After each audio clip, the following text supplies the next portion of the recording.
Well, we're doing a cattle drive today, all the way to the back portion of the farm. Whoa, whoa, whoa. It's working out pretty well. These girls are pretty darn trained.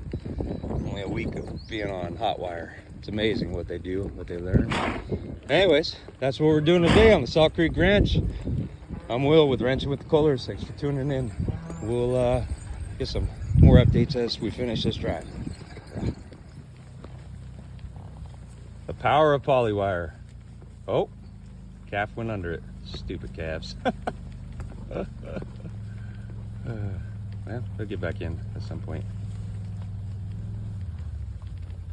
Pretty cool.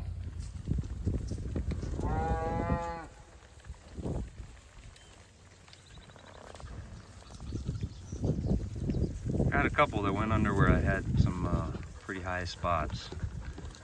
Other than those few, this has been a pretty smooth cattle drive.